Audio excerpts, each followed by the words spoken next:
Buenas tardes, bienvenidos a este acto de inauguración del curso 24-25 en la Fundación Universitaria Española.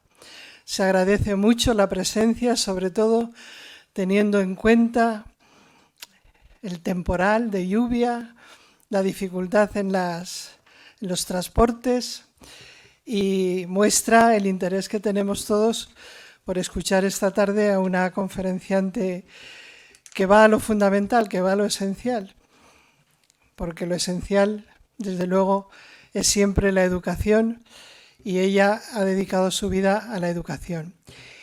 Para iniciar el curso vamos a escuchar primero al secretario del Patronato de la Fundación, catedrático de Literatura, don Javier Huerta, que nos va a hacer una presentación leída abreviada de lo que han sido las actividades de esta fundación a lo largo del curso pasado 23-24. Javier Huerta tiene la palabra.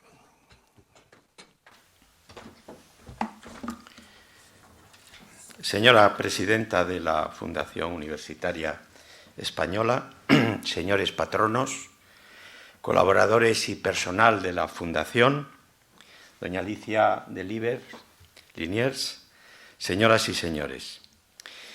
Fiel a los principios del humanismo cristiano que la inspiran desde sus orígenes, la Fundación Universitaria Española ha seguido afanándose el curso pasado en su labor investigadora, divulgadora y transmisora del saber en las diversas áreas humanísticas que conforman sus seminarios: pensamiento, historia, derecho y cultura clásica, arte, educación y literatura. Dentro del Seminario de Pensamiento Ángel González Álvarez tuvo lugar el 26º curso de Antropología Filosófica, Preferir lo moderno o atreverse con lo antiguo, Chesterton acerca del progreso y la tradición, en el que participaron Pablo Velasco, Silvia Colvinent, Pablo Gutiérrez Carreras, Enrique García Máiquez y Juan Manuel de Prada, así como el 38º curso de Pedagogía para Educadores bajo el título de La Universidad que necesitamos, Cultura e Investigación, con la intervención de Pablo Pérez López, José María Torralba, Esther Gómez de Pedro, María Arcilia García, Raquel Vega y Daniel Sada. Entre las publicaciones de este seminario mencionamos el libro ¿Qué nos dice Ratzinger hoy?, un conjunto de trabajos compendiado por Sara Gallardo, así como el número 36 de la revista Cuadernos de Pensamiento. El Seminario de Historia Cisneros acogió el encuentro La Transición Democrática, 1975-82, Perspectiva Histórica desde hoy, con la participación, entre otros, de Leopoldo Calvo Sotelo Ibáñez Martín y los profesores José Luis Neila, José Manuel Azcona, Vicente Garrido y Ricardo Martín. A la monarquía parlamentaria está dedicado el número 40 de la revista Cuadernos de Investigación Histórica, órgano de investigación de este seminario. El Seminario de Humanidades y Educación celebró el curso monográfico Aproximaciones al Misterio del Mal, con la intervención de los profesores Salvador Antuñano, Ángel Barahona, Elena Postigo, Javier Rubio y Juan Jesús Álvarez, todos ellos pertenecientes a la Universidad Francisco de Vitoria. Asimismo, el curso Iniciación a la Filosofía Medieval II, en el que intervinieron profesores de distintas universidades españolas: Ramón Guerrero, Juan José García Norro, María Jesús Soto, Eduardo Forment y Francisco Tadeo, entre otros. El Seminario de Arte Marqués de Lozoya publicó La estampa religiosa en la España del Antiguo Régimen, una reimpresión del libro de Javier Portus y Jesús Avega, y el libro del director del seminario, patrono, Alfonso Rodríguez y Gutiérrez de Ceballos, Catedrales, Basílicas y Colegiatas en el uso, la historia y el arte. Su revista Cuadernos de Arte e Iconografía ha alcanzado ya el número 57-58. El Seminario de Teología Francisco Suárez publicó el primer volumen de su colección bajo el título de Donación, clave de la espiritualidad de San Alberto Hurtado, de Pablo Fernández Martos, editado por Pablo Cervera. El Seminario de Derecho y Cultura Clásica Gustavo Villapalos organizó sendas mesas de trabajo sobre las materias siguientes: proyección del derecho privado en los códigos civiles francés, español y alemán, y contribuciones al estudio del derecho administrativo, fiscal y medioambiental romano, con la participación, entre otros, de los profesores Francisco de Andrés, Ana Mohino, Alfredo Barrio, Juan Miguel Alburquerque y Carmen Jiménez. Bajo la coordinación del patrono director del seminario, Antonio Fernández de Buján, la Fundación convocó un homenaje a Gustavo Villapalos, al que se sumaron, entre otros, José María Coello de Portugal, Federico Fernández de Buján, José Antonio Escudero, José María Michavila, Faustino Martínez, Antonio María Rouco y Alberto Ruiz Gallardón. El Seminario de Literatura Menéndez Pelayo continuó con el ciclo La España que fue, mirando hacia atrás sin ira, en el que disertaron los profesores Luciano García Lorenzo y Luce López Baral, la cineasta Paula Ortiz y el novelista Luis Mateo Díez en una sesión extraordinaria celebrada al día siguiente de recoger de manos del Rey de España el Premio Cervantes 2023. Intervinieron en las distintas sesiones los actores Arturo Querejeta, Lidia Otón, Roberto Mori, Carmen del Valle, Daniel Miguel Áñez y el músico Alberto Granados. Este seminario promovió también las primeras jornadas poéticas dentro del aula de poesía Rafael Morales. En colaboración con el Instituto del Teatro de Madrid de la Universidad Complutense, tuvieron lugar unas jornadas sobre teatro y pensamiento único. El seminario acogió asimismo las siguientes presentaciones de libros. El contorno del abismo, vida y leyenda de Leopoldo María Panero, de Benito Fernández. La aventura de Job, de Luis Sáenz de la Calzada, en edición de María Ángeles Varela. Y el número 2 de la revista La Pluma, en homenaje a Miguel Ángel Nieto. En la colección Investigaciones Teatrales han aparecido los libros La interpretación del verso en el ámbito de las enseñanzas artísticas superiores, de Juan Luis Urgel, Juan de la Encina, texto literario y texto espectacular, de Sara Sánchez, así como la reimpresión de la historia de la escenografía en Puerto Rico, de Israel Franco Miller. Amancio Lavandeira, patrono y codirector del Seminario de Literatura, publicó una entrega más de su saga novelística sobre la historia de los Estados Unidos, con el título de Un gobernador español en Florida y el fuerte de los soldados negros. La revista Cuadernos para la Investigación de la Literatura Hispánica alcanzó su número 49, cuarto de su segunda época. La biblioteca de la Fundación, que verdaderamente es nuestro tesoro, ha continuado el proceso de digitalización de sus valiosos fondos archivísticos, Marqués de Campomanes, Segunda República Española en el exilio, y Pedro Sainz Rodríguez. Un trabajo que ha facilitado su consulta remota, cada vez más frecuente y en ocasiones casi exclusiva. En la colección Archivo del Gobierno de la Segunda República ha aparecido el libro Fernando Valera Aparicio, un intelectual y político de la Segunda República. En colaboración con la Complutense se ha publicado una cartilla de catalogación con ejemplos prácticos dentro de la colección de Rerum Bibliothecarum, dirigida también desde la biblioteca, que colabora puntualmente en una de las secciones de Cuadernos para la Investigación de la Literatura Hispánica bajo el marbete de Papeles de la Fundación. Quisiera subrayar el progresivo nivel de excelencia que están alcanzando las publicaciones de la Fundación Universitaria Española, tanto en la edición de libros como en la de revistas periódicas, algunas de ellas ya indexadas en las principales bases de datos de acuerdo con los actuales indicadores de impacto científico. Por todo ello, la labor de patronos y directores de los seminarios, así como de directores y secretarios de las diversas colecciones y revistas, merece reconocimiento. Y, por supuesto, la no menos benemérita del personal administrativo y bibliotecario que cada día ponen en marcha esta nave para que siga avanzando de acuerdo con su bello lema latino, sub alitu fidei in altum progrediar. Por último, diré que tras no pocas dificultades de orden estructural, la Fundación Universitaria Española afronta la celebración de sus 75 años de vida oficial en 2025 con renovado entusiasmo. De ahí que nos planteemos para el curso 25-26 un año de puertas más abiertas de lo que hoy están. Que las gentes interesadas por la investigación y nuestro legado cultural descubran los importantes tesoros bibliográficos, documentales que entre estas paredes se guardan. Una gran exposición de nuestro patrimonio que irá acompañada de una serie de actividades sobre nuestros más ilustres patronos y otros que sin serlo pasaron por esta casa y dejaron su huella de saber y conocimiento, como Claudio Sánchez Albornoz o Joseph Ratzinger. Queremos que la FUE siga cumpliendo los objetivos que se impusieron sus fundadores al servicio de las humanidades, hoy marginadas cuando no trivializadas por un cada vez más desnortado sistema educativo, cuyas nefastas consecuencias echan ya de ver en la universidad, en la que campean ideologías revisionistas de toda laya, ligadas por el desprecio y hasta el odio a los valores y las tradiciones que han hecho posible la cultura occidental. Como afirma en su libro El suicidio de Occidente, la ilustre conferenciante que hoy nos acompaña en este acto inaugural del curso, Alicia Delibes, una civilización que se odia a sí misma no puede conservarse. En la misión opuesta, la del amor a nuestra cultura y la conservación de sus bienes más preciados, lleva empeñada la Fundación Universitaria Española desde hace casi un siglo y en ese empeño seguirá estando en los próximos años. Muchas gracias.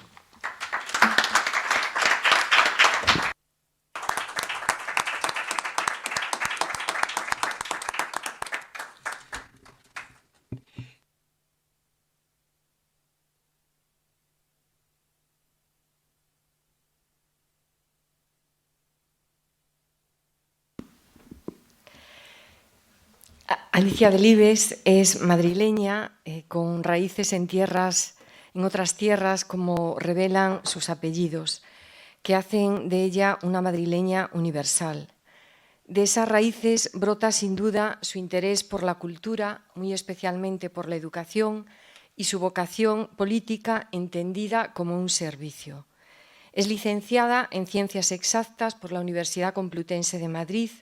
Nada más terminar su carrera, comenzó a dar clase de matemáticas cuando todavía no se había implantado totalmente la Ley General de Educación de 1970. Con una larga experiencia como profesora de educación secundaria en colegios privados e institutos, en Madrid, en el Ramiro de Maeztu, pero también en Ávila, en San Sebastián. Ha dado clase a hijos de inmigrantes españoles en la Casa de Frankfurt, en Alemania. Ha sido profesora durante 7 años en la Escuela Europea de Luxemburgo en el periodo del 87 al 94. En el año 2003 dio el salto a la política al ser nombrada directora general de Ordenación Académica de la Consejería de Educación de la Comunidad de Madrid. En aquel periodo recuerdo que estuvo aquí en la Fundación participando en uno de los cursos de pedagogía para educadores. Y en el año del 2007 al 2015 ha sido viceconsejera de Educación, diputada de la Asamblea de Madrid en la 8ª y en la 9ª legislatura, concejal del Ayuntamiento de Madrid en el periodo 2015 a 2017. En el 2017 fue nombrada consejera de Educación en la Delegación de España en la OCDE y la UNESCO. Desde 2019 hasta su jubilación ha sido presidenta del Consejo Escolar de la Comunidad de Madrid. Es autora de 2 obras importantes, como acaba de citar el profesor Huerta, que profundizan en la emergencia educativa de la que hablaba Benedicto XVI. La gran estafa, el secuestro del sentido común en la educación, y la última, el suicidio de Occidente, la renuncia a la transmisión del saber. Es autora también de numerosos artículos y ensayos en revistas especializadas y de divulgación. Por citar solo algunos títulos: En busca de una alternativa para la educación, La profecía de Hannah Arendt, 40 años después de mayo del 68, o La desaparición del pensamiento liberal en la educación. Nuestra invitada ha dedicado su vida y continúa haciéndolo a promover la mejora de la educación en nuestro país, primero como profesora, como política después y ahora como escritora y conferenciante. Quisiera terminar esta breve presentación citando unas palabras suyas. Como decía Tocqueville, los bárbaros no siempre vienen de fuera. A veces las civilizaciones se autodestruyen y la forma más rápida de autodestruirse es borrar el pasado. De ahí que si de verdad queremos hacer algo para frenar esa destrucción, debamos comenzar por recuperar el objetivo que tradicionalmente se dio a la institución escolar: la transmisión de saberes. De la importancia de la transmisión de saberes y del enorme desafío al que nos enfrentamos nos hablará esta tarde. Tiene la palabra.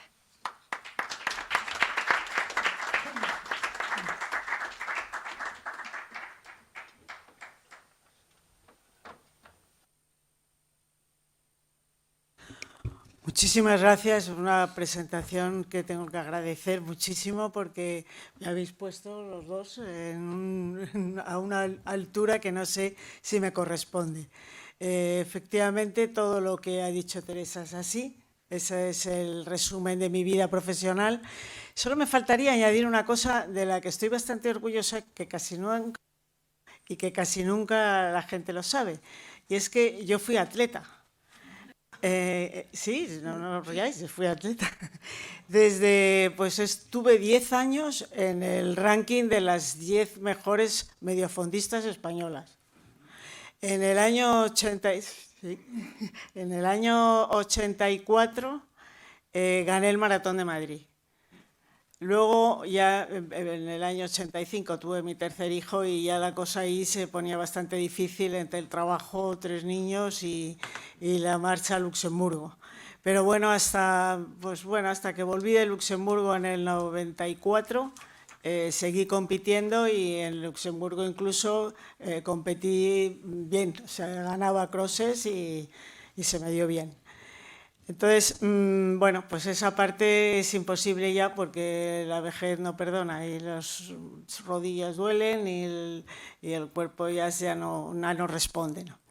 Yo espero que lo que sí me siga respondiendo es la cabeza para poder seguir escribiendo. Bien, El suicidio de Occidente es un libro que empecé a escribir en la pandemia y terminé de escribir el año pasado. O sea, han sido casi 3 años de trabajo, el recopilar toda la información que yo tenía, el añadir información que no tenía, porque a todo esto, pues cuando nosotros nos encerraron en la pandemia, casi no sabíamos nada de lo que era el wokismo y todo esto. Esto ha surgido mucho más tarde. Vamos, no mucho más tarde, no, casi a continuación. Yo me recuerdo una vez en una conferencia que compartía mesa con Jon Juaristi sobre educación, y yo le dije, oye, esto acababa de empezar el movimiento woke que decíamos, bueno, ¿esto de qué va, no?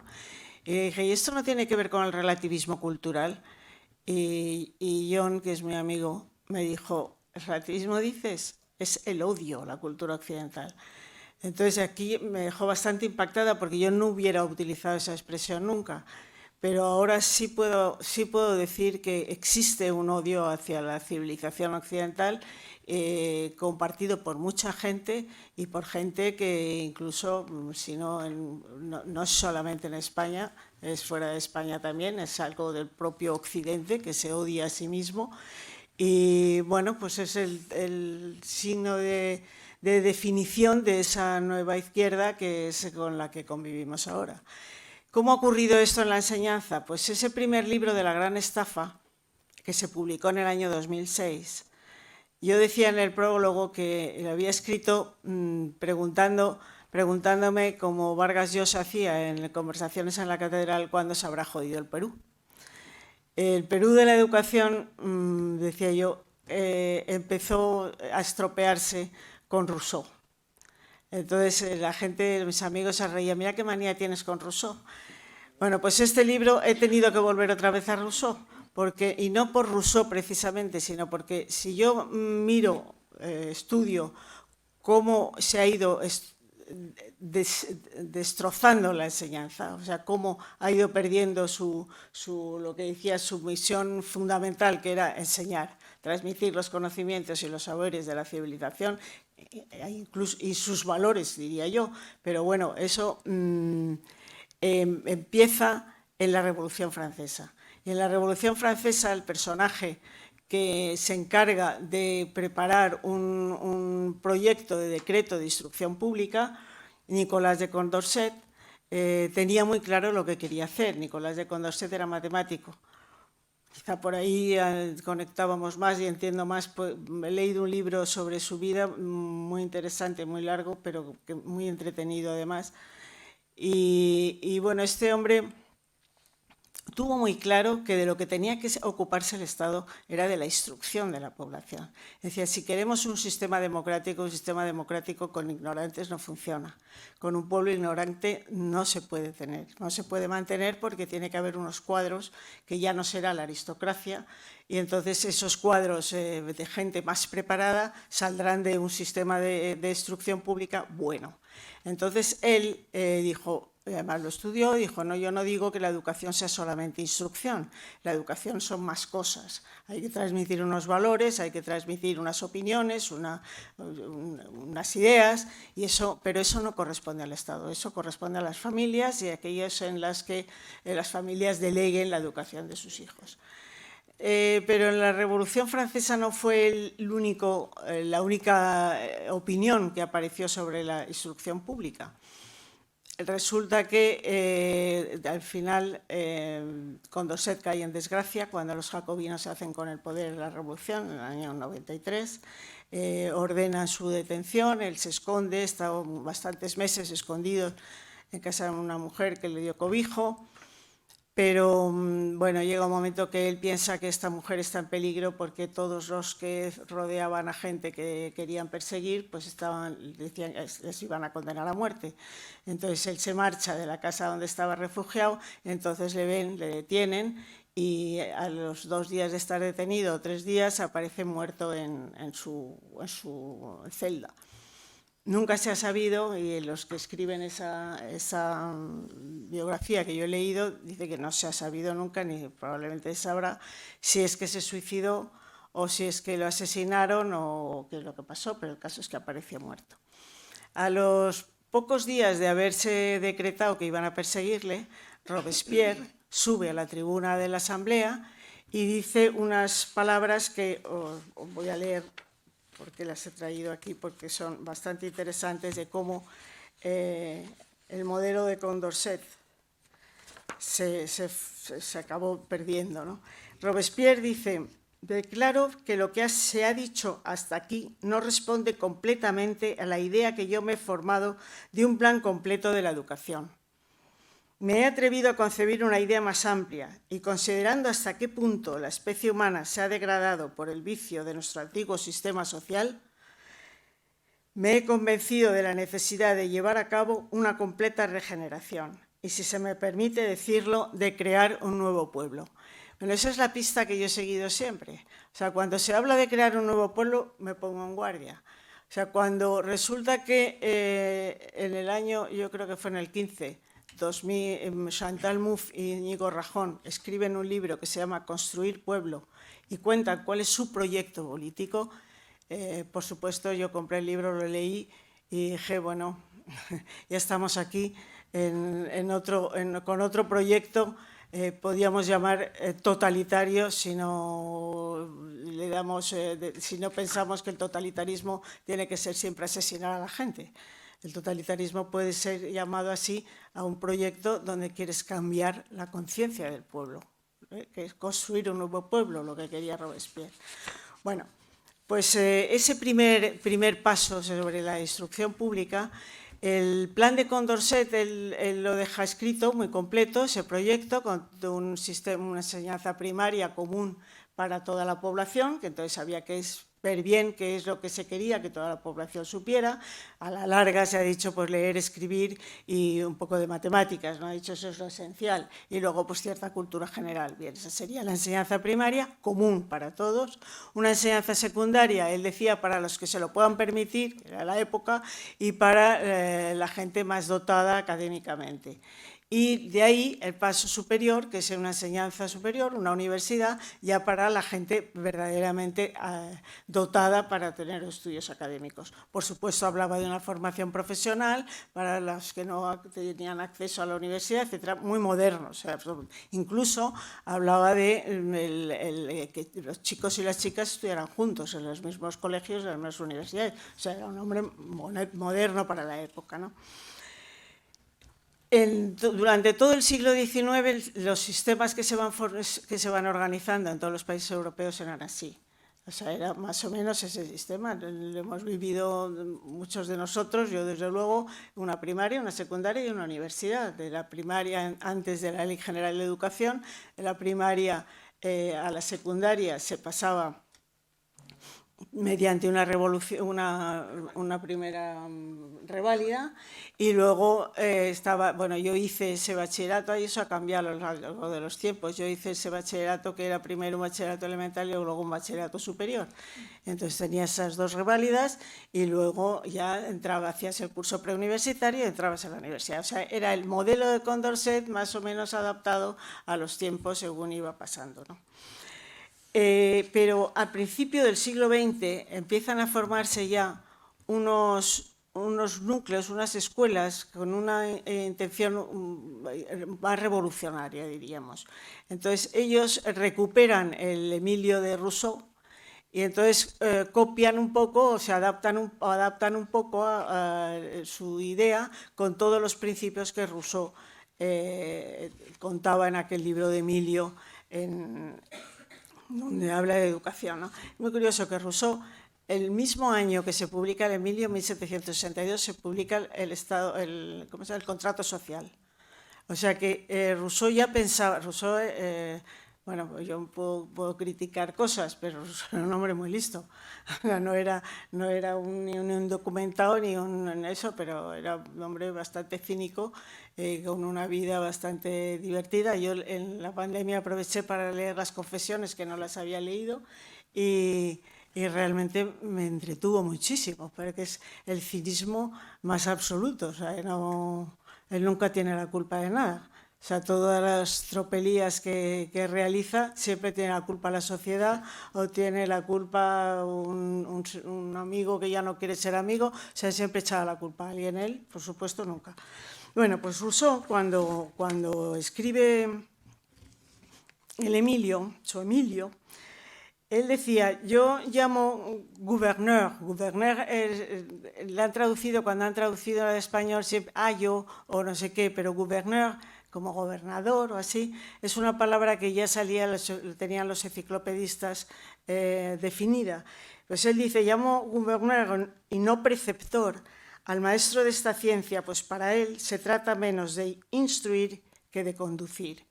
O sea que él no quería que el profesor que aparece de Emilio fuera un preceptor, y entonces le da este nombre. Este nombre, según la enciclopedia de Diderot, significaba, dice la enciclopedia de Diderot, en 1751 describe la misión del gouverneur como el que no instruye al alumno en las letras o en las ciencias, sino trata de formar su corazón conforme a las virtudes morales, es decir, formar su espíritu. Bueno, o sea que se aleja de la idea de que el Estado debe instruir y se acerca a esa otra idea, que el Estado debe dar una educación completa al individuo, puesto que al fin y al cabo van a ser ciudadanos del Estado. Ese es el argumento que ha mantenido siempre el Estado para decirlo. Ese sería un primer acto de ese declive de la enseñanza. Un segundo acto aparece, lo encuentro yo en Hannah Arendt. Hannah Arendt vivía en Estados Unidos, refugiada había huido del nazismo, se había instalado allí, y en el año 1958 da una conferencia en Bremen, en Alemania, que la llama la crisis de la educación.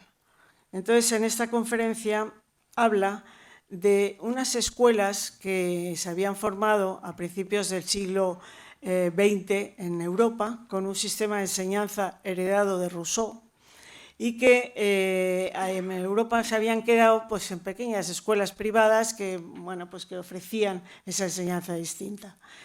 Y dice, pero en Estados Unidos causó furor.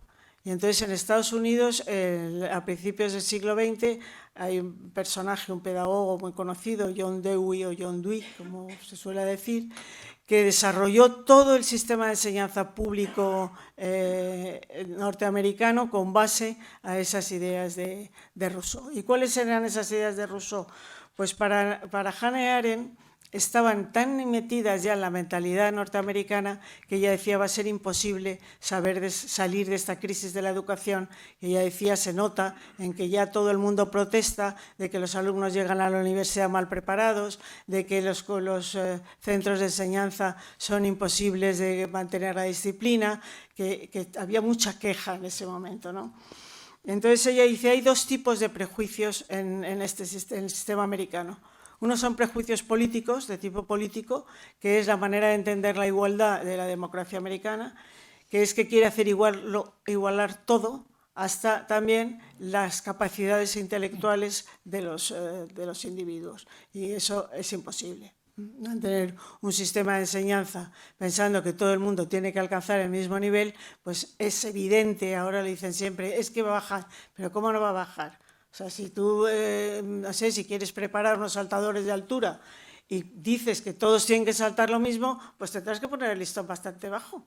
Vamos, a mí desde luego me hubieran tenido, a pesar de que era atleta, me hubieran tenido que poner el listón muy bajo porque saltaba muy poco y entonces si se lo pones a todos no hay saltadores de altura, se ha acabado. Pues esto con la enseñanza, si queréis, no digo educación, pasa lo mismo. Y decía ella, hay otros tipos de prejuicios que son pedagógicos. Y ella señalaba varias cosas. Dice uno, que la pedagogía es una ciencia. Y tomar la pedagogía como una ciencia es peligroso, porque la pedagogía, como yo le oí una vez decir a Jimena Menéndez Pidal, la pedagogía es un arte, el arte de enseñar lo mejor posible lo que uno sabe. Renuncian al ejercicio de la autoridad, y Arendt decía, renunciar al principio de la autoridad, eso en realidad es renunciar a la transmisión. No avergonzarte de lo que de los valores de tu cultura y renunciar a transmitirlos a las generaciones siguientes. Esto lo decía en 1958, o sea, hace ya un montón de años. Otro de los prejuicios que señalaba es que el niño siempre tiene que aprender jugando, y como el niño aprende muy bien jugando, que es verdad, jugando se aprende bien, pues entonces siempre tiene que jugar para aprender, con lo cual cambias el sentido del asunto, ¿no? Y de, bueno, entonces todo tiene que ser juego para que el niño esté en el colegio a gusto. Entonces se sustituye, ya no se fuerza el niño a estudiar, no se le fuerza a leer, y todo es divertirse, divertirse, divertirse, ¿no? Los niños españoles dan en las encuestas de los más felices del mundo, en el colegio. Eso está muy bien. Yo no quiero que no sean felices, pero... Y ella decía también que se niega el valor del esfuerzo, de la disciplina, del afán de superación. Y lo que en la conferencia esta, que luego se ha traducido en varios idiomas y que está en un libro que se llama Entre el pasado y el futuro, que son una colección de ensayos de Hannah Arendt, se llama La crisis de la educación, y dice, se empeñan en que hay que educar para el futuro. Y para educar para el futuro, si los niños son los que van a construir el futuro, tú no sabes nada del futuro, profesor, tú sabes del pasado. Tú lo que tienes es que introducirle al niño en el mundo que tú vives. Entonces, como hay esa especie de sensación, decía ella, de que el mundo que tú vives siempre es muy imperfecto y siempre tenemos conciencia de que es muy malo, pues entonces te empeñas en no introducirle en el mundo, sino en prepararle por el futuro. Eso ha entrado de tal manera que lo dice todo el mundo. O sea, estamos preparando para el futuro. Incluso ahora que ya sabes los pasos más o menos por dónde van de la inteligencia artificial, puedes prepararle para ese futuro. Si no tienes ni idea de lo que va a pasar. Entonces, ¿cuál es la labor de un profesor? Pues unas enseñanzas que él ha recibido y que él debe transmitir, y ya veremos lo que hacen esos alumnos cuando sean unos adultos y cuando organicen su vida. Y, por supuesto, unos valores que yo creo que son los valores que la familia aporta. Bueno, ese sería ese segundo acto, Hannah Arendt, 1958. Es curioso que en 1956, bueno, ella además dice, en Europa todavía este sistema no existe. Este sistema, cuando ella lo describe, dice, era el que tenemos ahora en Europa casi todos. Es decir, ya no hay enseñanza primaria, enseñanza secundaria y luego universidad, hay una enseñanza que llega hasta la universidad que prácticamente es toda enseñanza primaria. O sea, se eliminan los obstáculos hasta llegar a la universidad. Entonces, ella dice, en Inglaterra no es tan así. En Inglaterra al estar terminando la guerra, se reúnen unos presidentes de países y gente de la educación y dicen que después de la Segunda Guerra Mundial la educación hay que democratizarla, porque las guerras siempre democratizan las sociedades, es así. En Estados Unidos hablaban de que si el negro y el blanco están en la misma trinchera, ¿qué sentido tiene luego que vayan a distintos pupitres, a distintas escuelas? Entonces, en Europa pasa un poco igual. Bueno, va a ir mucha más gente a los centros de enseñanza, hay que cambiar el sistema. Ya no nos vale esa división que teníamos. Entonces, en Inglaterra, una educación del año 44, una ley de educación del año 44, establece un sistema que era bastante original. Y este sistema era, bueno, hay una enseñanza primaria, al final de la primaria los niños pasan un examen y con la formación de sus profesores y con ese examen que pasan, se llamaba 11+, era a los 11 años, se les desvía a un sistema tripartito de secundaria. Es decir, los mejores van a lo que llaman Grammar School, los en medio van a unas Technical School, o sea, unas especies de centros más de formación profesional o encaminados a la formación profesional o a las artes, y luego unas Comprehensive School, que era el sistema más general, diríamos, o sea, el sistema que, bueno, recogía un poco todo. Para ir a esas Comprehensive School no era necesario aprobar ese examen, o sea, era necesario aprobar ese examen si querías ir a una Grammar School. Entonces, un laborista llamado Tony Crosland, que luego fue ministro de Educación, en el año 56 escribe un libro que se llama El futuro del socialismo, y dice, bueno, ya si el laborismo, él lo llama socialismo en ese momento, si el laborismo va a tener un futuro, si el socialismo va a tener un futuro en Inglaterra, pues ya no tiene que empeñarse en hacer una lucha contra la empresa académica, no se empeña en nacionalizar la industria, pero sí debe empeñarse en hacerse con la educación, porque si se controla la educación, se controla la sociedad. Entonces, él decía que odiaba las Grammar School y decía, lo único, si hay una sola cosa que haga en mi vida, va a ser el cargarme de estas Grammar School que son elitistas con dinero público. Entonces, él decía, no vamos a las public school, o sea, los colegios privados ingleses son súper elitistas, pero yo no puedo meterme en eso porque me mata, no me lo aguantaría la gente, el público, la población inglesa no acepta que te cargues las grandes escuelas privadas inglesas. Pero no se puede admitir que con dinero público se paguen unos colegios elitistas. Entonces, este es un tema bastante importante para discutir. O sea, con dinero público se puede pagar un colegio que selecciona a los niños, ¿por qué no? O sea, Condorcet lo había visto muy claro. De la gente mejor preparada se sirve la sociedad. Luego, esos colegios, esas universidades que son para gente muy dotada o muy especializada, lo tiene que pagar la sociedad, vamos, lo puede pagar la sociedad, puesto que va a servir para la sociedad, ¿no? Ese era el argumento de Condorcet, pero esa idea desaparece en este momento, ¿no? Bueno, entonces un tercer acto que yo diría es mayo del 68. Mayo del 68...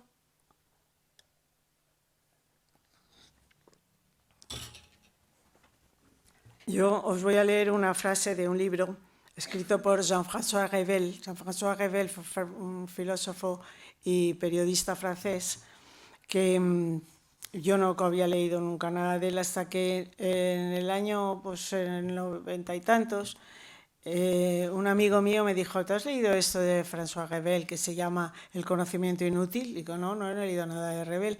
Y después... Lee y sobre todo lee un capítulo que se llama La traición de los profes. Entonces lo leí y entonces fue otra vez como una aparición de esas que de repente te sorprende y dices, no lo había pensado nunca, ¿no? Tiene una frase, Revel, que dice, entre todas las burradas de las ideas del 68, destacaba la ocurrencia de que la enseñanza no debía servir para transmitir conocimientos. Él razona, lo explica, el El capítulo ese de la traición de los profes es esencial para conocer qué es lo que había pasado con el mayo del 68. El libro lo escribe en el año 1988 y en España se traduce, me parece que lo editan en el 93 y lo han editado hace muy poco, no sé si hace 2 años o hace 1 año, otra vez lo han reeditado. Bueno, que empieza con una frase, el libro, que dice: el motor que mueve el mundo es la mentira. Esto es bastante impresionante. Bien. Mayo del 68, yo en el libro, ahora no vamos a decir lo que pasó en mayo del 68, porque es bastante entretenido el ver justo lo que pasa en ese mes, porque es un mes lo que dura, pero un mes donde el general de Gaulle estuvo a punto de marcharse y dimitir, se fue a su casa. El general de Gaulle desaparece unos días en el momento en que el Partido Comunista, que se había quedado al margen de toda la revolución, decide entrar, porque ve que es que toda la izquierda está unida en la revolución y nosotros no nos podemos quedar fuera, y convoca una huelga general para el 29 de mayo. En ese momento de Gaulle se aterra porque él en realidad siempre había contado con el Partido Comunista para gobernar. Entonces, si dice, si esto se me pone enfrente, yo me tengo que ir. Entonces desaparece de París un par de días. Y bueno, hay muchas opiniones sobre dónde se fue y no sé qué. Yo lo que he leído, que parece más creíble, es que se fue a consultar con el general de las Fuerzas Armadas a ver qué hacía, ¿no? Decir, bueno, me voy, no me voy. Entonces le dijeron que no se puede usted marchar así, general. Y volvió, dio un magnífico discurso el 30 de mayo. Y en ese discurso la gente salió a la calle, todo el mundo, los campos elíseos se llenaron de gente que decía viva de Gaulle, viva de Gaulle. Bueno, no se marchó ahí, pero se marchó casi enseguida, porque luego al final pues ya la calma volvió a las calles, la universidad siguió tomada con la Sorbona tomada y siguió hasta mediados de junio, en que de Gaulle saca un decreto prohibiendo todos los grupos de izquierdas que habían colaborado en la revolución, y hasta ese momento los alumnos habían tomado la universidad y, como dice Raymond Aron, habían hecho la auténtica revolución universitaria, que es la única revolución que él pensaba que había ocurrido entonces. Y de los profesores que no estaban de acuerdo y no se solidarizaban con los alumnos, fuera de la universidad, los echaron. Y entonces hicieron unas asambleas permanentes donde el profesor que era partidario suyo sí podía pasar, pero los otros no, y así estuvieron hasta me parece que hasta el 12 de junio o algo así. Bueno, de mayo del 68, Raymond Aron, y yo Raymond Aron le tengo especial simpatía porque fue el único profesor. Él ya no daba clase en la Sorbona, había dado clase hasta enero, pero luego ya estaba trabajando en Le Figaro como subdirector o no sé. Y él escribe un libro que nunca se ha traducido al español y que podía haberse traducido en algún momento, que se llama La Revolución Inencontrable, Introuvable, donde él pone ahí una primera parte, que son todos los artículos que él publica en Le Figaro en esos primeros días de mayo, y luego pues hace una comparación bastante interesante entre la Revolución de Mayo y la de 1848 que describe Tocqueville en un libro de recuerdos. Entonces saca trozos y queda una cosa bastante interesante y bastante bonita que bueno, yo en realidad he leído a Tocqueville después de haber leído aquello, porque tampoco había leído mucho, casi nunca a Tocqueville, y también pues en la pandemia me curé esa laguna y había leído eso por el libro de Zero Souvenir, pero no había leído La Democracia en América. O sea, que me leí ahí los 2 tomos de La Democracia en América, y si alguien no lo ha leído y quiere leerlo, yo le aconsejo más el segundo tomo que el primero. El segundo tomo está lleno de ideas que pueden explicar lo que nos está pasando. Bien, pues él decía que qué es lo que había aportado realmente la Revolución de Mayo del 68 a la izquierda francesa, lo que se llamó Nueva Izquierda, ¿no? Entonces apuntaba dos cosas que tienen mucho que ver con lo que contaba Hannah Arendt 10 años antes. Y en realidad fue un nuevo enfoque de la libertad y de la igualdad. Se publican 2 libros, en el principio de los 70, se publican los libros Los niños libres de Summerhill. Summerhill era un colegio inglés fundado por un pedagogo escocés en el año 2021, que era absolutamente progre, diríamos hoy. O sea, la disciplina la ponían los propios alumnos, todos estaban reunidos todos los días los niños en las asambleas y decían que se había portado bien y que se habían portado mal. Los profesores asistían muy puntuales a esas asambleas también. Si los niños no querían ir a clase no iban. En fin, lo que uno, si quiere hacer un colegio progre, haría, ¿no? Y, por supuesto, ni disciplina, ni tal, todos son muy buenos y todos son muy tal.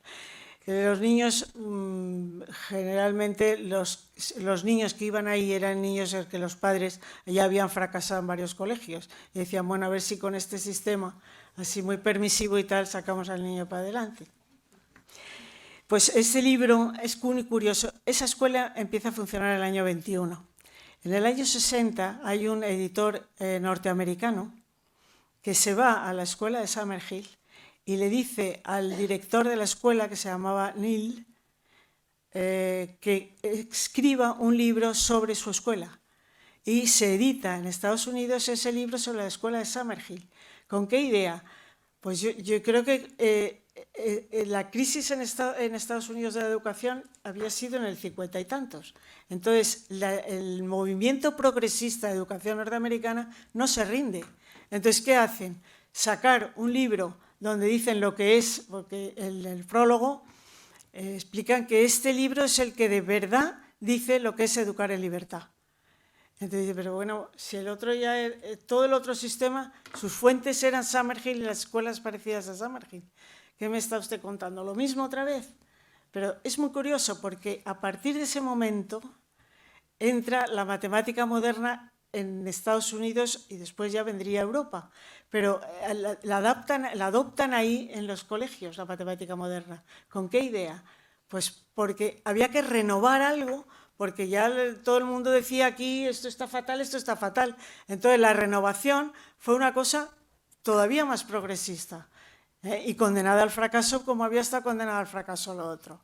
Entonces eso mismo es lo que aparece luego en Europa, y en particular en España, en los años 70, a partir de un poco con la resonancia de esas rebeliones universitarias del 68.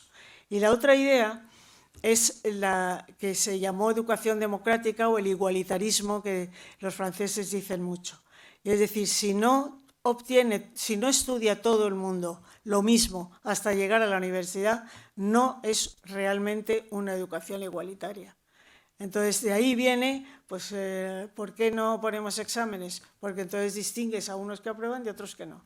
¿Por qué no decimos que el esfuerzo es bueno? Porque unos se van a esforzar y van a llegar más lejos que otros. Y entonces, tenemos que llevar a todos juntos hasta llegar a la universidad. En España, en este momento, es hasta llegar al bachillerato, hasta los 16 años. Pero vamos, a mí no me chocaría nada que en el proyecto futuro se intente que el bachillerato también sea una especie de secundaria obligatoria parecida. O sea, que todo el mundo haga el mismo bachillerato. Bueno, eso no es de sentido común. O sea, me vuelvo a mi primer libro. O sea, ¿por qué secuestras el sentido común? Hannah Arendt lo decía, si quiere usted saber qué es, dónde está fallando y qué es lo que es un problema y un prejuicio, analícelo desde el punto de vista del sentido común. Intente poner una medida de sentido común para arreglarlo y cuando vea que no se la aceptan, es que ahí tenemos un prejuicio. Yo he estado desde el 4 hasta el 15, o sea, 11 años, en un cargo en la Consejería de Educación, intentando, bueno, hicimos varios arreglos. Por ejemplo, poner una prueba al final de la primaria, una prueba de conocimientos elementales. ¿Con qué idea? Con idea de que los profesores secundarios supieran cómo llegaban los alumnos exactamente, porque se quejaban mucho normalmente de que llegaban muy mal preparados. Bueno, pues vamos a ver en qué consiste esa mala preparación para que ellos puedan resolverla luego. Y bueno, fue bastante impresionante, porque es que la mejora del nivel fue muy, muy, muy grande. O sea, yo como con el alma de profesora que tenía, me sentí realmente realizada, que se puede decir. O sea, cómo hemos conseguido que estos niños, que el primer año no sabían a qué hora tenían que salir de casa, si tardaban 45 minutos en llegar al colegio y la entrada era a las 9, esto es, la mitad de los niños no supieron contestar. Entonces, el año siguiente, porque claro, tú pones una prueba y entonces ya se orientan los profesores sobre lo que tú realmente quieres que aprendan esos niños, cuál es realmente el programa de verdad. Entonces dices, ay, no se lo saben, voy a machacar aquí el tiempo, el manejo del tiempo, de las horas, pues se lo estudiaron. ¿Y qué pasó? Pues que solo el 25% suspendió ese tipo de problema, cuando el tipo de problema lo habíamos complicado y le habíamos dicho que tenía que coger el metro, ya no me acuerdo cómo era, pero salía a tal hora, el metro tardaba 20 minutos, luego tenía que andar 30 minutos, ¿a qué hora tenía que salir de casa si tiene que estar a las 9? Y entonces hubo muchísimos más niños que respondieron bien a ese problema. Entonces se pueden aprender, se puede dirigir desde la administración el aprendizaje de los niños. ¿Por qué no se hace? Pues eso es una pregunta que yo me sigo haciendo. Si sabes cómo se arregla, ¿por qué no poner remedio? Entonces me voy a Hannah Arendt y sus prejuicios. Los prejuicios están metidos y están incrustados en el mundo de la educación, pero no es solo en España. Bueno, entonces, un cuarto y último acto, yo lo pondría ya desde los años 80, 90 y ya el siglo XXI y la educación actual. Bueno, hay una cosa que llaman posmodernismo, que sería como, pues bueno, lo que vino detrás del modernismo. Y yo en matemáticas lo tenía bastante visto, porque a la matemática moderna le siguió otra moda, que se llamó matemática difusa, matemática posmoderna. La matemática moderna, yo estudié solamente el curso de Preu, me metieron, que yo era el año 67, nos metieron conjuntos y álgebra de Boole y todo esto. La universidad tenía más sentido que fuera matemática moderna, puesto que la matemática moderna inventada por el grupo Bourbaki en Francia era necesaria salir un poco de toda la geometría euclidia para entrar en las geometrías que llamaban no euclidianas o para explicar el análisis, hacía falta ampliar aquello, pero eso no era para los niños. O sea, lo que eso fue un error, es decir, que los niños desde pequeños, yo he visto en las guarderías a los niños dibujando diagramas de Venn. ¿Qué sentido tiene eso? Entonces, ese fue el error, o sea, pretender que desde pequeños, claro, si lo van a tener que estudiar en la universidad, pues vamos preparándoles desde pequeños. No tiene nada que ver, o sea, no tiene nada que ver lo que tiene que aprender todo el mundo de lo que tiene que aprender una gente ya especializada. Entonces, no puedes hacer eso. Entonces, el fracaso, menos mal que se reconoció. O sea, ese es de los únicos fracasos que se ha reconocido en la enseñanza. Y no está bien. Entonces, como volver para atrás nunca quiere la gente, entonces en vez de recuperar aquellos geometría euclidiana, geometría de Euclides, que yo estudié en mi, me parece, segundo y tercer curso de bachillerato y que creo que es lo que despertó en mí el gusto por las matemáticas, porque era muy divertido. Porque era, vamos, si lo entendías o si tenías un profesor que te lo hacía ver claro, aquella geometría del triángulo, la geometría luego de los otros cuerpos geométricos, el estudio de la geometría según Euclides. Entonces, eso no se quería volver y no se volvió a estudiar geometría. No sé ahora si los profesores cogen algo de eso.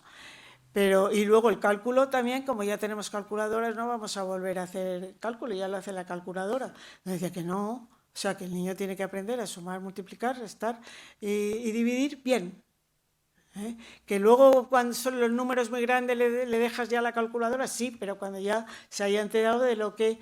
Tengo yo un libro que se llama la matemática moderna y empieza diciendo, llega un niño a su casa y le pregunta a su padre ya, ¿qué has estudiado, que te han dicho en el colegio? ¿Que te han explicado lo que es la suma? Y dice, no. ¿Entonces cómo se suma? No, me han dicho que tiene que tener la propiedad conmutativa, asociativa, distributiva. Entonces, es todo así, tengo que volver a cogerlo porque no, pero tiene bastante gracia. Y era un poco así, quizás era una exageración, pero ¿por qué era tan importante saber que tenían la propiedad conmutativa y la propiedad asociativa? Ya lo aprendes después. Enseñarle a sumar, enseñarle el algoritmo de la suma, cómo se hacía. Y el niño lo cogerá y lo aprenderá perfectamente. Entonces, eso, cuando ya se dice que no se debe hacer así, entonces inventan una nueva idea de la matemática, que es todo el tiempo sacar cosas de la vida real. O sea, los ejemplos que se pongan cuando estudiemos siempre tienen que ser de la vida real. Entonces se han vuelto locos inventando historias para luego preguntar cómo no sé, pues eso, a qué hora sales de casa, si tardas 45 minutos en llegar al colegio, a qué hora tienes que salir para entrar a las 9.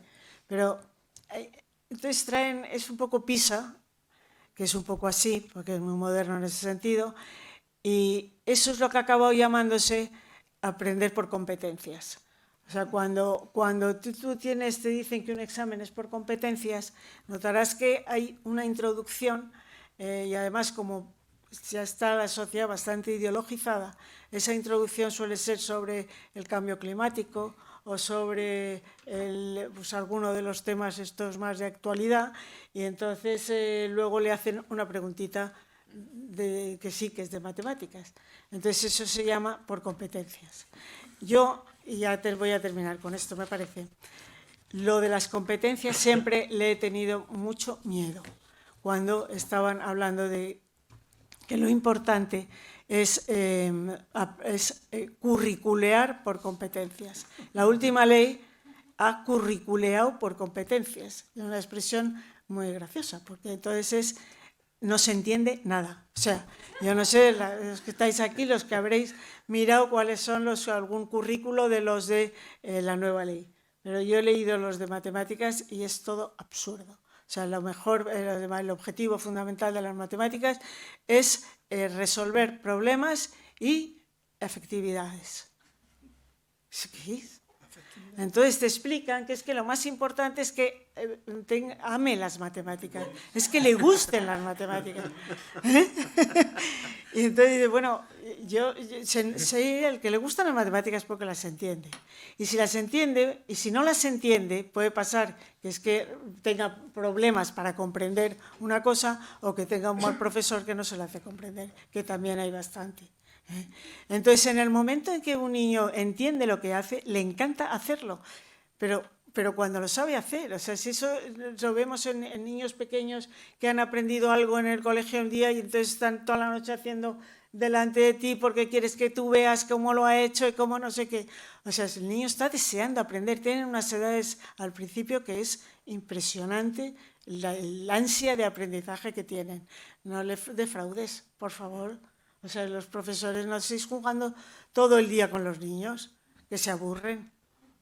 Yo cuando presencio unas clases de natación, que a veces veo cuando yo voy a una piscina a nadar y veo las clases que dan. De repente dice el monitor, tiempo libre. Y entonces se quedan todos que no saben qué hacer. Dice, vaya aburrimiento el tiempo libre. ¿No? Pero si está deseando que le digas lo que tiene que hacer y que él quiere hacer lo que eso.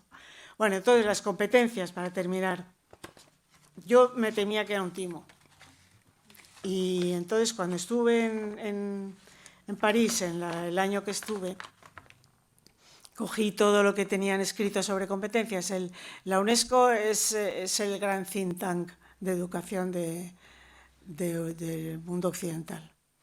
Y entonces me lo dijo una vez Eugenio Nassarre, yo no sabía, cuando yo decía, ¿de dónde salió tanta palabrería? Él me decía, de la UNESCO. Y es verdad, o sea, es una máquina de producir frases y frases muy bondadosas todas, pero muchas sin sentido. Entonces tenía mucha curiosidad por ver el origen de cómo habían traducido otros esto de las competencias. Bueno, las competencias, dice, es el conjunto de habilidades,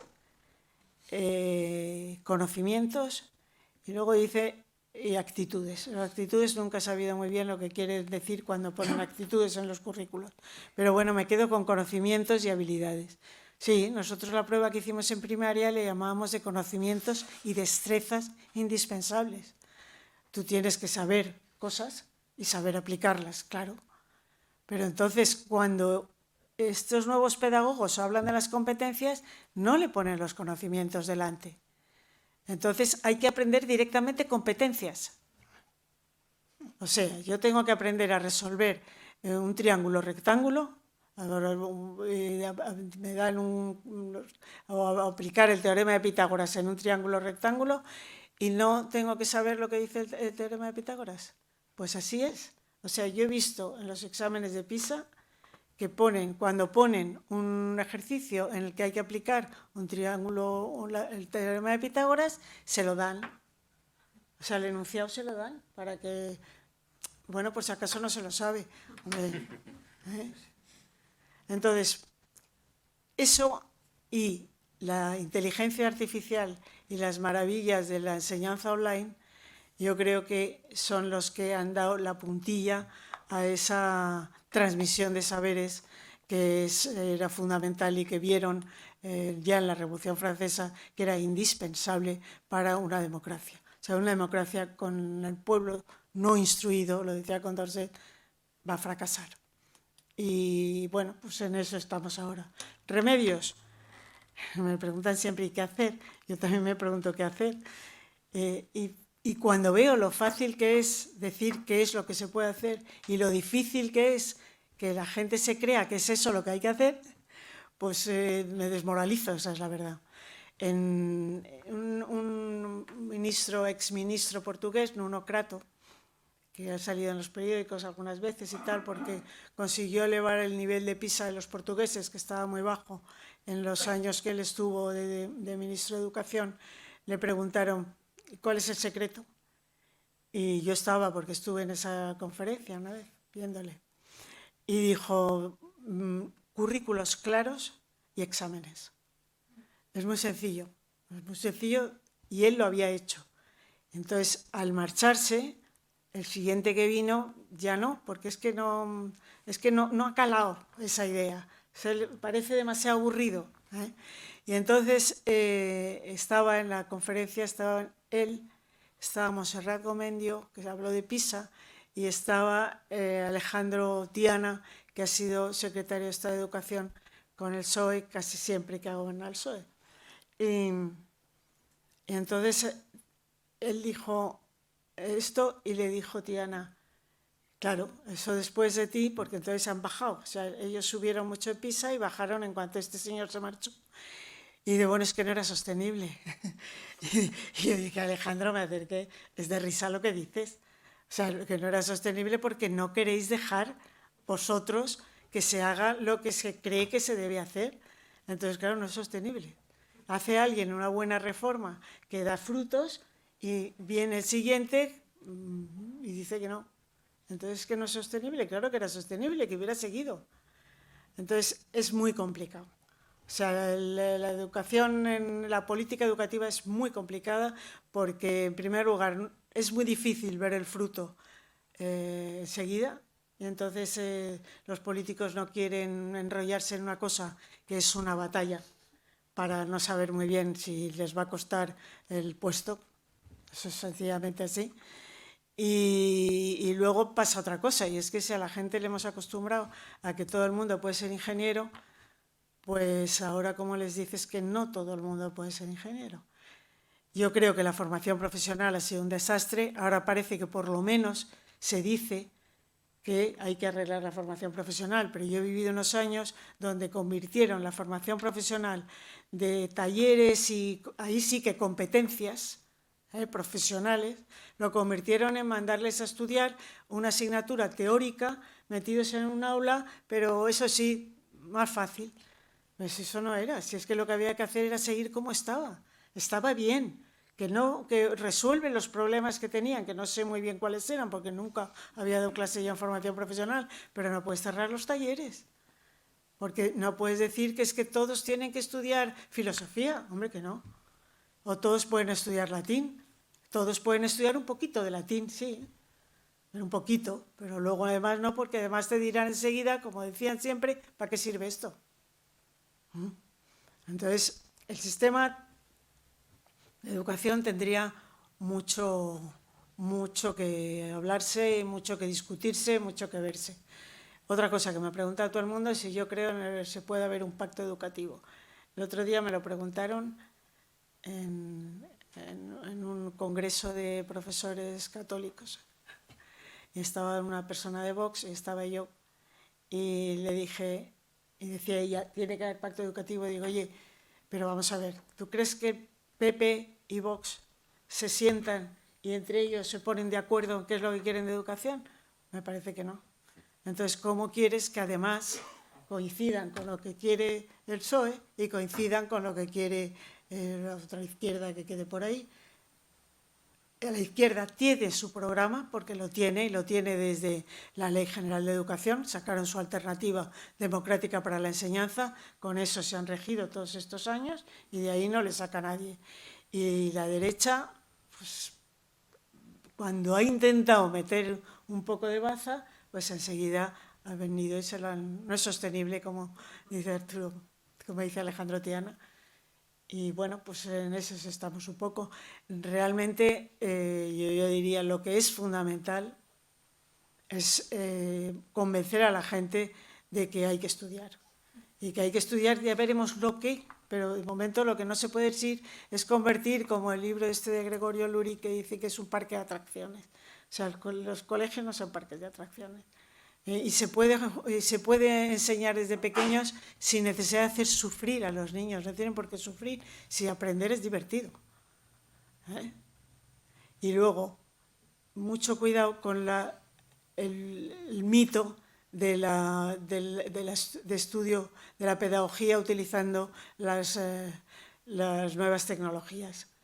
Yo he leído hace poco un libro de un científico, un neurocientífico, que bueno, ahora está también, es que las modas siempre son así, ahora está también un poco de moda decir que perjudica muchísimo las pantallas a los niños, y es verdad. O sea, es verdad que el teléfono es un horror para un niño, y que cuanto más tarde tenga un móvil, mejor. Como en un tiempo se dijo que la televisión era muy mala para los niños, plantarles en la televisión horas y horas, daña el cerebro.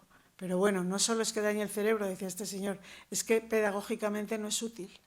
Es que se aprende mucho mejor sobre una hoja lo que tienes escrito en un papel que lo que tienes en una pantalla, porque el cerebro se fija más, y se fija más, aprendes mejor. Entonces, ahora yo le oí a una consejera de otra comunidad autónoma decir una vez en una reunión, ahora tenemos al maestro Google. Y el maestro Google, tú le vas a tener al niño, es como las calculadoras, y con las calculadoras pasó igual. No enseñéis a sumar y multiplicar, pues ya tienen calculadoras, dale la calculadora y enséñale a manejarla. Digo, no, vamos a enseñarle bien a sumar, a restar, a multiplicar y dividir, y luego, cuando ya sepa muy bien, le pones números muy largos y números tal, para que se dé cuenta que cuando el número es muy largo, pues no merece la pena estar ahí, sino se vaya a la calculadora y se la enseñas a usar bien, que también no era fácil, Los paréntesis, por ejemplo, ellos los respetaban nada. En fin, yo podría hablar de esto mucho más, pero yo creo que no voy a aburrir más, no les voy a aburrir más que pensar de que agradezco muchísimo todo el interés que me han prestado y el haber querido, Lidia, llamarme para que diera esta conferencia. Muchísimas gracias a todos.